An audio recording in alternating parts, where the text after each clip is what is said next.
Halo para sobat semua, hari ini kita akan berkisah di Baca Cerita 9. Di Baca Cerita 9 ini kita akan berkisah terkait dengan klien kami yang nama samarannya adalah Putri. Saat ini Putri usianya adalah 38 tahun, di mana dia sudah memiliki seorang suami. Namun perjalanan pernikahannya tidak harmonis. Apa yang menyebabkan tidak harmonis ini? Kita cari kisahnya di Baca Cerita 9 ini. Beliau bercerita bahwa 15 tahun yang lalu beliau membangun pernikahan dengan suaminya, yang waktu itu suaminya adalah teman kerja dia. Suaminya ini adalah waktu itu seorang guru yang waktu itu bertemu sama-sama guru. Akhirnya mereka memutuskan untuk menjalin hubungan yang lebih serius. Namun ketika menjalani kisah pernikahan ini, ternyata banyak sekali kondisi-kondisi yang menekan dia, menjadikan dia stres, depresi, bahkan sering mengalami emosi yang tidak terkontrol. Ternyata usut punya usut, suaminya ini sering menjalin komunikasi dengan murid-muridnya. Karena pada waktu itu ternyata suaminya ini ngajar di sebuah SMK. Dia sering menjalin komunikasi yang intens dengan muridnya, sehingga bahkan pada suatu ketika istrinya mendapati suaminya sedang video call dengan muridnya dengan kondisi yang tidak seharusnya.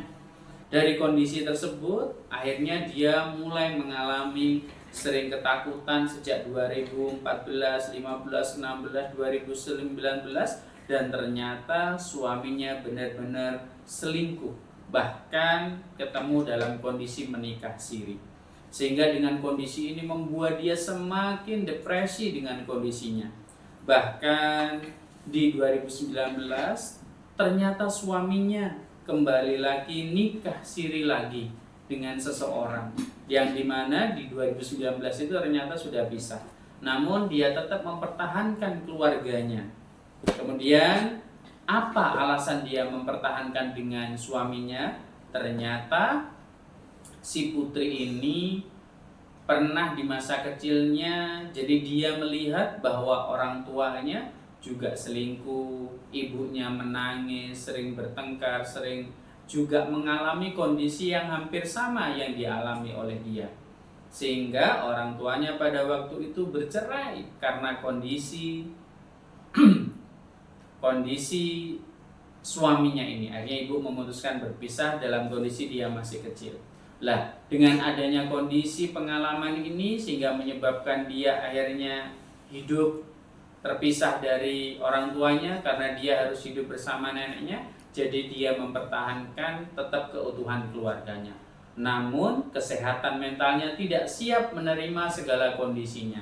Dari kondisi itu beliau menyampaikan, Putri ini ingin menghilangkan trauma-trauma yang dia alami atas ingatan memorinya, sehingga membuat netral atas bapaknya yang berselingkuh, atas suaminya yang berselingkuh, atas trauma-trauma yang dialami di masa kecilnya. Akhirnya hipnoterapi pun dimulai. Klien kita bawa dalam kondisi nyaman, duduk rileks di tempat terapi, kemudian kita dengarkan audio terapi, kemudian kita bawa menuju gelombang relaksasi, yaitu gelombang theta.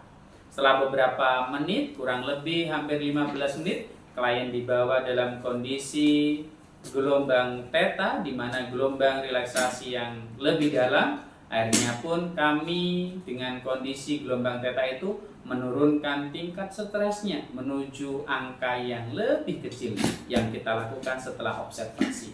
Kemudian kita melepaskan emosi-emosi itu, berubah beban-beban, emosi-emosi yang terikat dalam masa lalunya, sehingga dia mulai tenang, nyaman dengan kondisinya. Kemudian selanjutnya kita adakan forgiveness terapi, sehingga dia membawa dirinya memaafkan masa lalunya dengan orang-orang yang menyakitinya. Selanjutnya kita bawa dia ke reframing. Jadi dia merubah sudut pandangnya dengan apapun yang dia alami. Dengan mengalami tahapan-tahapan sesi hipnoterapi, alhamdulillah, puji syukur kepada Allah, klien kami ini yang bernama Putri mengalami emosi yang lebih stabil dari sebelumnya. Dan sekarang kondisinya kami lanjutkan dengan terapi kepada suaminya. Ternyata si suami juga mengalami kondisi trauma dengan kondisi masa lalunya. Dengan kedua suami istri ini melalui sesi hipnoterapi, bersyukur kepada Allah, mereka akhirnya dapat menjalin keluarga yang lebih harmonis, keluarga yang lebih bahagia, dan menjalani hidup dengan keluarga yang saling bisa menjalin komunikasi lebih baik lagi. Salam sehat.